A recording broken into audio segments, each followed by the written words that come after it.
어떻게 한 주간 어떻게 잘 지내고 계시나요? 연말이라서 그냥 정신없이 이렇게 살아가고 계시죠. 우리 한 주간에 이런 여러 가지 뉴스 중에 아주 눈길을 끄는 그런 뉴스가 하나가 있었습니다. 한번 그림 한번 보여주시겠습니까? 네. 혹시 이 사진과 이 그림과 관련된 그런 뉴스를 혹시 보신 분? 네. 몇 분 계셔요? 예, 예. 자, 경력 무관, 학력 무관, 나이 무관. 근데 월 300 이상이랍니다. 예. 혹하지 않습니까? 예. 거기다가 좀 잘 흐릿해서 잘 안 보이는데 그 밑에 보면 가족 같은 분위기의 회사입니다라고 이렇게 이야기를 하고 있습니다. 예. 요즘에 이런 신입사원 공고문 잘 안 나오죠, 그죠? 예. 옛날에는 이런 거 많이 있었습니다. 특히나 이 고속버스 터미널 같은데, 예. 그러니까 뭔가 좀 저것만 바라보면서는 뭔가 이렇게 미심쩍지 않습니까? 예. 저게 말이 되나? 요즘 시대에 학력, 나이, 경력 무관한데 월 300 이상이라면. 예. 그래서 이 QR코드를 따라서 이렇게 가보면 어떤 내용이 나와요? 한번 보여주실래요? 그 다음에 내용이 우리가 좀 안타까운 우리의 역사인데 뭐죠? 우리 위안부 할머니에 대한 그 이야기입니다. 예. 1930년에 우리 그 할머니들 또 그 가족들이 그렇게 쏘갔다는 겁니다. 예. 처음에 이 조선의 여성들을 위안부로 끌고 갈 때 일본군이 정확하게 당신은 일본 군대에 그 군인들을 그렇게 위로하는, 몸을 파는 일을 하는 사람이 될 겁니다. 그리고 그 일에 대한 대가로 얼마를 받게 될 것입니다 라고 정확하게 공지하고 사람들을 모집하지 않았습니다. 초반에는 어떻게 했냐면 아까 봤던 그 모집 공고문처럼 혹하는 내용으로 그렇게 사람들을, 특히나 조선의 여성들을 이렇게 모집하였습니다. 그 당시는 지금보다 더 열악하잖아요. 여성의 몸으로 정말 힘든 삶을 살아가는 시대인데 어떻게든 가족 안에 좀 수입이 생기면 도움이 되지 않겠습니까? 그래서 안정된 일자리가 보장이 되어져 있고 숙식을 제공하는 그러한 일자리가 보장되어져 있다. 학벌이 상관없다. 나이가 상관없다. 그냥 젊은 여성이면 괜찮다라고 하는 일본군의 그 거짓, 사기, 거기에 휘둘려서 우리 많은 할머니들이, 그때는 소녀셨죠, 자신의 그 삶을 정말 지옥과도 같은 그러한 구렁텅이로 그렇게 나아가게 되어졌다는 사실입니다. 나중에 이제 일제가 좀 패망의 분위기가 되어질 때는 더 심해져 가지고 이제 유괴를 하고 인신매매를 해 가지고 그 여성들을 끌고 가버린 거예요. 보여지는 그 광고의 내용은 안전한 일자리를 공급하겠다, 좋은 대우를 쳐주겠다, 그렇게 이야기를 했는데 결국은 어때요? 정말 여성으로서는 감당할 수 없는 그러한 비참한 현장 가운데 그렇게 그 삶을, 그 육신을, 그 영혼을 다 망가뜨릴 수밖에 없는 그러한 상황이 되어져 버렸다는 거예요. 죽고 싶어도 죽을 수 없는 그 자리로 그렇게 가게 되어져 버렸다는 사실입니다. 이렇게 겉으로 보여질 때는 화려했는데 속으로 들어가 보니까, 실제로 들어가 보니까 어때요? 오히려 그것과는 도무지 상상할 수 없는 반전이, 역전의 일들이 일어난다는 사실입니다. 그리고 이러한 반전이나 역전의 사건들은 그냥 멀리 있는 일이 아니에요. 우리의 삶 가운데 너무나 밀접하게 일어나고 있다는 사실입니다. 먼저는 사탄이 일하는 방식이 그래요. 예. 세상이 일하는 방식이 그렇습니다. 눈앞에 보여지는 화려한 것을 가지고 이야기를 합니다. 그러면서 이거 하면 좋아. 예. 뭐 주식 투자하라고 그러지 않아요? 어떤 사업 투자하라고 하지 않습니까? 그러면서 야, 이거 하면은 지금 은행 이자는 몇 %밖에 안 되는데 이거는 10%, 15% 이상의 이익을 얻을 수 있을 거야. 그렇게 하면서 우리를 유혹합니다. 근데 한번 곰곰이 생각해 보면 그렇게 돈벌이가 되는 거면 사실 다른 사람한테 안 알려주죠. 그렇지 않습니까? 정말 돈벌이가 되면 가족끼리 속닥속닥거리면서 그 일 하지, 알려주지 않아요. 세상이 그렇게 녹록지 않습니다. 그런데 속이려고 하니까, 사기치려고 하니까 그 일들을 해가는 거예요. 그게 세상의 방식이고 또한 사탄이 일하는 방식입니다. 우리 성경의 맨 앞쪽으로 가보면 창세기 이야기가 나오지 않습니까? 창세기 3장에 사탄이 하와를 꼬드기기 시작합니다. 하와가 어떤 환경에 있어요?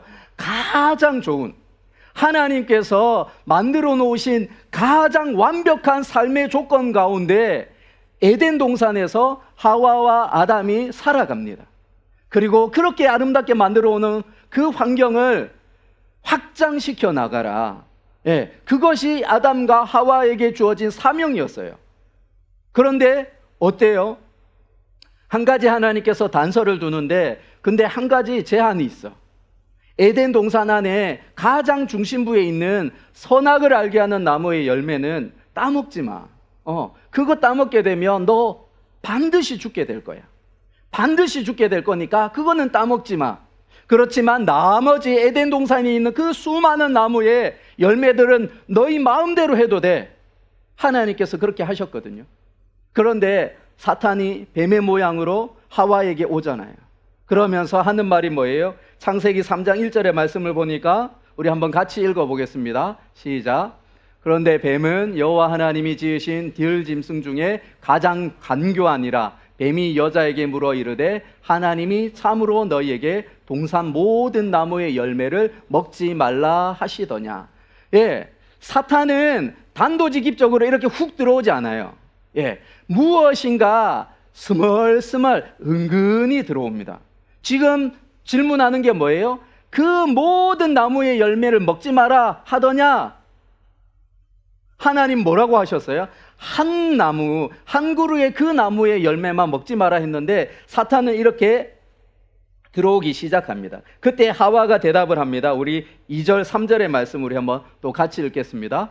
여자가 뱀에게 말하되 동산 나무의 실과를 우리가 먹을 수 있으나 동산 중앙에 있는 나무의 열매는 하나님의 말씀에 너희는 먹지도 말고 만지지도 말라. 너희가 죽을까 하노라 하셨느니라. 하나님은 반드시 죽을 것이다. 반드시 죽을 것이다. 그렇게 약속을 했는데, 그렇게 경고를 했는데, 죽을까? 그리고 먹지 말라 했는데, 만지지도 말라고 했을 정도로 하나님을 이상한 하나님으로 바라보고 있는 거예요. 그럴 때 사탄이 결정타를 날리면서 하와의 마음을 흔들어 놓습니다. 우리 4절 5절의 말씀 우리 한번 같이 읽겠습니다. 뱀이 여자에게 이르되 너희가 결코 죽지 아니하리라. 너희가 그것을 먹는 날에는 너희 눈이 밝아져 하나님같이 되어 선악을 알 줄 하나님이 아심이니라. 지금 사탄은 하와의 눈앞에 보여지는 것으로 유혹을 합니다. 그리고 그 유혹의 말 앞에서 그냥 그 이전까지는 선악을 알게 하는 나무의 열매를 그냥 수시로 보았는데도 그냥 하나님이 이거 먹지 말라 했지 그냥 지나쳤었던 그 자리였는데, 사탄의 그 말이 들려지기 시작하니까 뭔가 대단한 것처럼 보여지기 시작하는 거예요. 그래서 먹음직스럽고 보암직하고 탐스럽게 한 그러한 열매처럼 보여지기 시작합니다. 그뿐만 아니라 그걸 먹으면 하나님같이 된다고 그래요. 근데 사실 보면 창세기 1장 2장에서 에덴 동산에서 거닐던 아담과 하와는 정말 하나님같이 살아가고 있었어요. 하나님이 조성해 놓은 그 에덴 동산에서 하나님 외에는 그 2인자로서 하나님같이 살아가고 있었던 존재가 아담과 하와이었는데, 사탄의 그 말이 들려지니까 그 선악을 알게 하는 나무의 열매를 따먹게 되어지는 거예요. 그리고 어떻게 합니까? 따먹었습니다. 따먹으니까 하나님 같이 되어져요? 아니잖아요. 눈으로 보여질 때는 무엇인가 대단한 것처럼 보여졌는데 그 사탄의 말에 유혹을 넘어가서 따먹었을 때 일어난 것은 뭐냐면 오히려 반전이에요. 역전이에요. 하나님 같이 되어지는 것이 아니라 더 하찮은 존재로 전락해져 버리는 거예요. 그렇다고 사탄이 책임져 줍니까?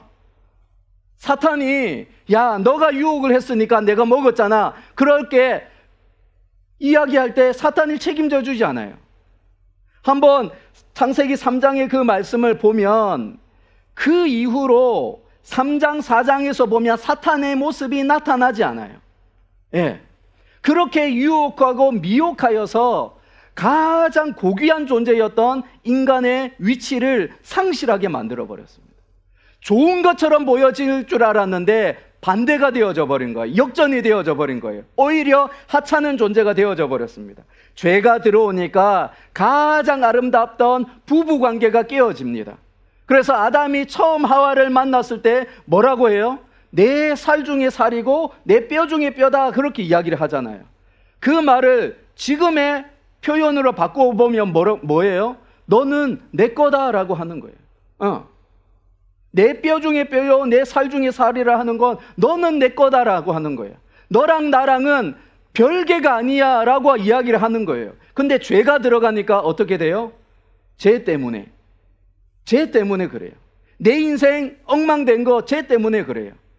저 사람 잘못 만나서 그래요. 이렇게 되어져 버리는 거예요. 부부관계가 깨어질 뿐 아니라 땅이 저주를 받습니다. 그래서 그 이전까지는 노동은 어떤 개념이냐면 하나님의 그 창조의 역사에 동참하는 개념이에요. 그러니까 먹고 사는 것은 이미 준비가 되어져 있고 뭐 하냐면 하나님의 그 고귀한 창조 사역에 동역하는 거예요. 그런데 땅이 저주를 받고 나니까 이제는 내 입에 풀칠하는 그것부터 걱정하게 되는 상황이 되어져 버린 겁니다. 예. 뿐만 아니라 가장 중요한 것은 하나님과의 관계가 깨어져 버렸죠. 하나님 같이 된다고 했는데 웬걸 뭐 하나님 같이 되어져요? 오히려 더 우둔해져 버렸고 더욱더 어리석은 존재가 되어져 버렸습니다. 그리고 그 이전까지는 하나님이 찾으실 때 하나님 내가 여기 있습니다. 하나님과의 관계가 멀지 않았어요. 그런데 아담과 하와가 범죄한 이후에는 어떻게 해요? 숨잖아요. 하나님 앞에서 숨는다고 해서 숨을 수 있어요. 나무 뒤에 숨는다고 해서 하나님이 모르시겠냐고요. 그렇지만 이미 그 심리적인 정서적인 관계가 이미 멀어져 버린 거예요. 하나님과의 관계가 깨어져 버린 겁니다. 하나님 같이 된다고 생각했는데 오히려 하나님과는 너무나 먼 존재가 되어져 버린 거예요. 그래서 잠언의 말씀을 보면 이렇게 이야기를 합니다. 우리 잠언 16장 25절의 말씀 우리 한번 같이 읽겠습니다.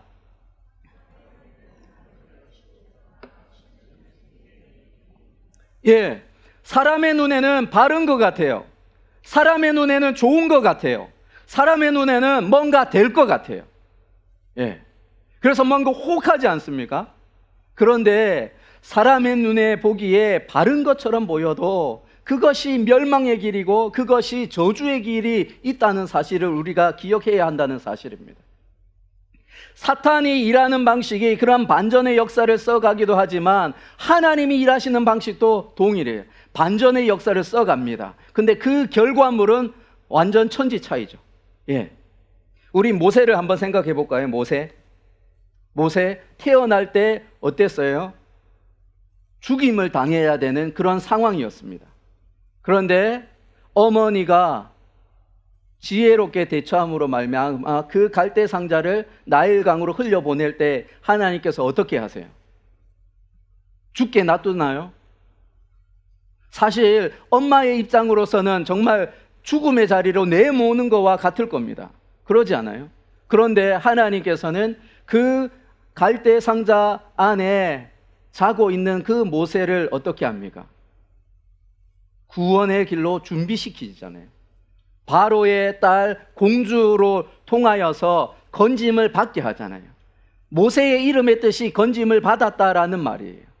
그리고 그 모세가 자신이 건짐을 받았을 뿐 아니라 자기 민족을 건지는 인생으로 바뀌어져 가죠.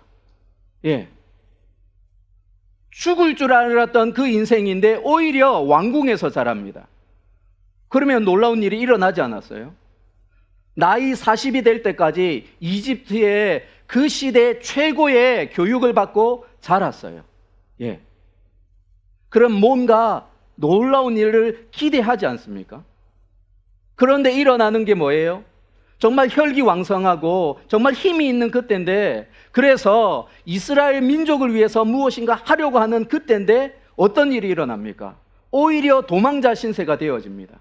자기 동족을 위하여서 자기 동족을 괴롭히는 이집트 사람을 그렇게 쳐서 죽였는데, 그만큼 쳐서 죽일 정도로 힘이 왕성하고 에너지가 있는 모세였는데 하나님께서는 도망자 신세로 바꾸어 버려요. 또 역전이 일어납니다. 40세의 모세를 하나님 사용하지 않습니다. 이집트 왕자로서 오히려 할 일이 더 많을 텐데 하나님은 그렇게 사용하시지 않으세요. 그러고서는 미디안 광야에서 양과 염소를 치는 목자로 40년 동안 살아가게 만듭니다.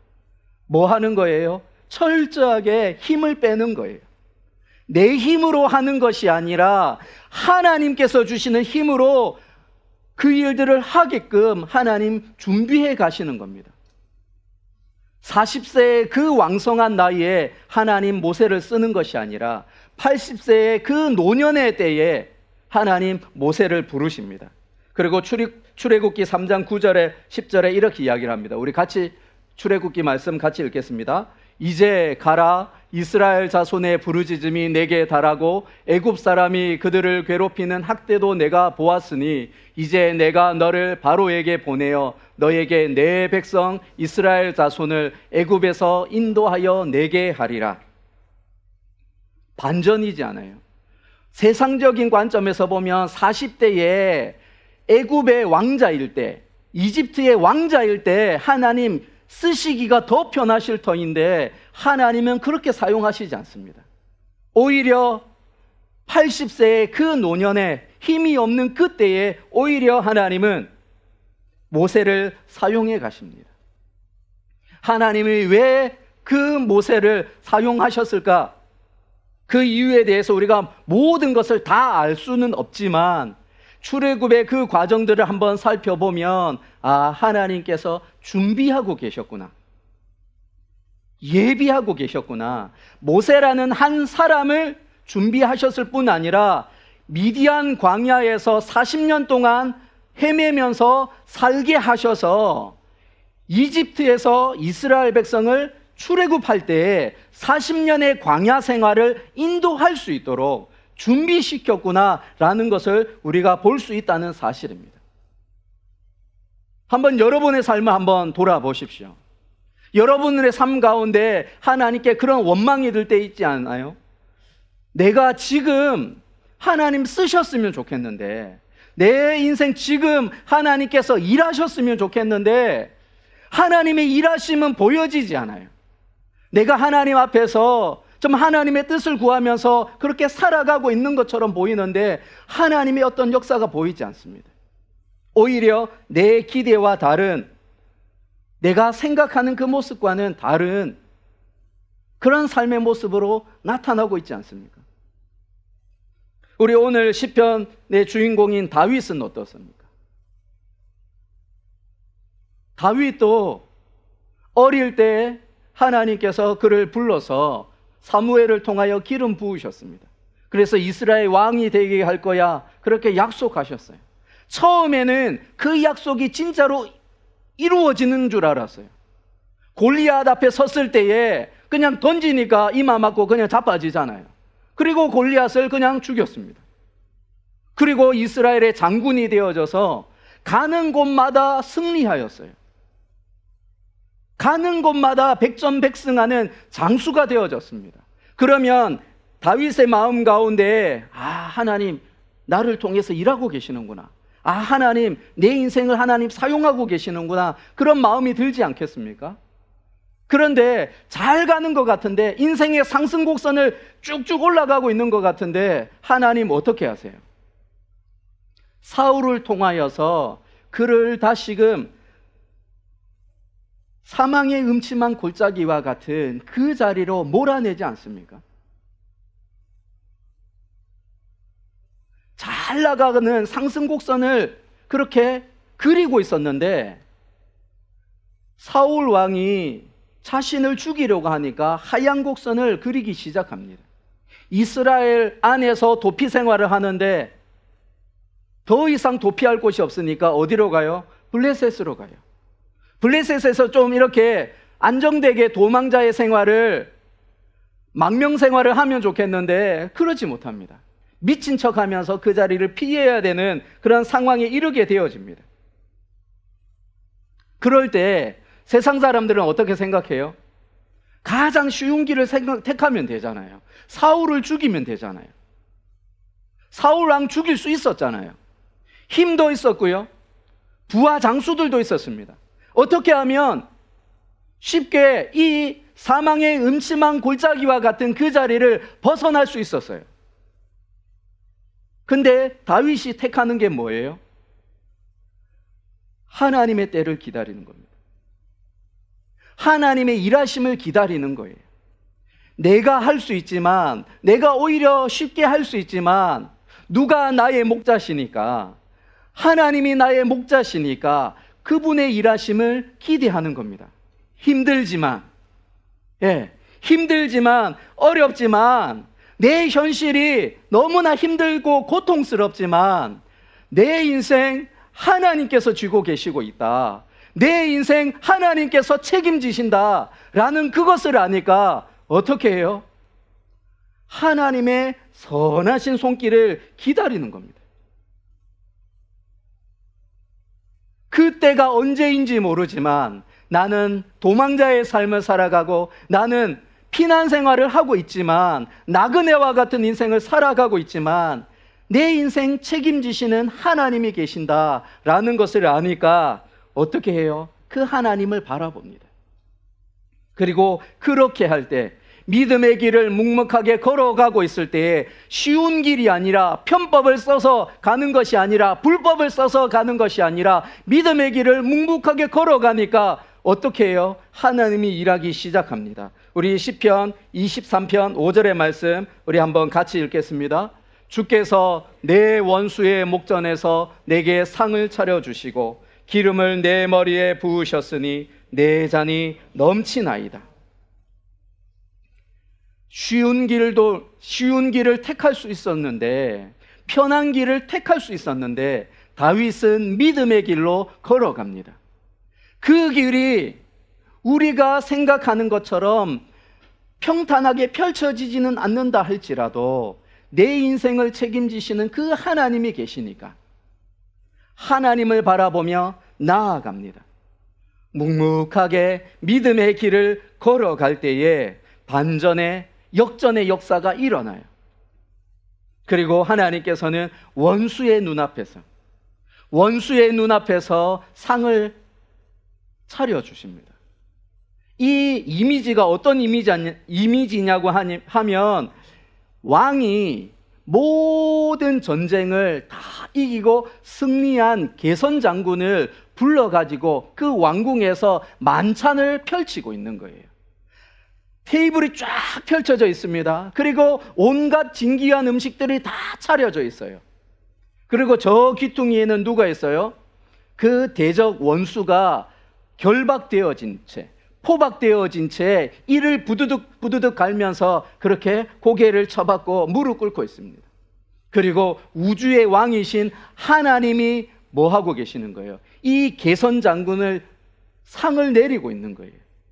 기름을 바르고 잔이 넘친다라고 하는 것, 기름을 바른다라고 하는 것은 구약의 그러한 맥락 속에서는 왕이나 선지자나 제사장을 세울 때, 직위를 세울 때 기름을 바르는데, 이 시편 23편에서 기름을 바른다는 것은, 내 머리에 기름을 붓는다는 것은 이 영광스러움을 나타내는 거예요. 잔이 넘친다, 풍요로움과 기쁨을 표현하고 있는 겁니다. 최종적인 승리를 이야기를 하고 있는 겁니다. 영광스러운 승리를 기념하는 잔치 자리를 배설해 놓은 거예요. 그리고 그 하나님께서 너가 수고했다, 너가 그 믿음의 길을 묵묵하게 살았다라고 칭찬하면서 그를 세워가고 있는 겁니다. 영원한 승리를 자축하고 있는 거예요. 사망의 음침한 골짜기를 지나는 것 같았습니다. 때로는 타협하고 싶었습니다. 때로는 하나님 없는 것처럼 세상 사람들처럼 살아가고 싶었어요. 그렇지만 나의 목자 되신 그 하나님을 바라보기에 힘든 상황 앞에서도 묵묵하게 믿음의 길을 걸어갈 때 하나님께서는 그 다윗의 인생을 역전시키셔서 반전시키셔서 그 인생을 바꾸어 가셨다는 사실입니다. 우리가 믿음의 정도를 걸어갈 때에 때로는 손해보는 것 같아요. 그러지 않습니까? 우리가 이 토요일 저녁에 이 시간에 다른 친구들은 놀며 즐기고 있을 터인데 또 다른 친구들은 시험 준비하고 있을 텐데 한 발짝 더 나보다 더 앞서가고 있을 것인데 우리는 지금 뭐 하고 있습니까? 예배하고 있습니다. 어쩌면 손해보는 거예요. 어쩌면 뒤처지는 것인지 모릅니다. 그렇지만 우리의 인생에 가장 중요하신 그 하나님을 예배하는 것이 너무나 귀하기에 우리가 이 자리에 있습니다. 우리 앞서가던 사람들 편법을 써가지고 부모님의 어떤 특권을 이용해가지고 앞장서서 가던 그런 사람들의 모습을 보십시오. 결국에는 그 앞에 있지 않습니다. 오히려 믿음의 길로 정도를 걸으면서 걸어가는 그 사람이 가장 앞장서서 나아가고 있다는 사실입니다. 우리 시편 37편 9절에서 11절의 말씀 우리 한번 같이 읽겠습니다. 시편 37편 9절에서 11절의 말씀 제가 읽어드릴게요.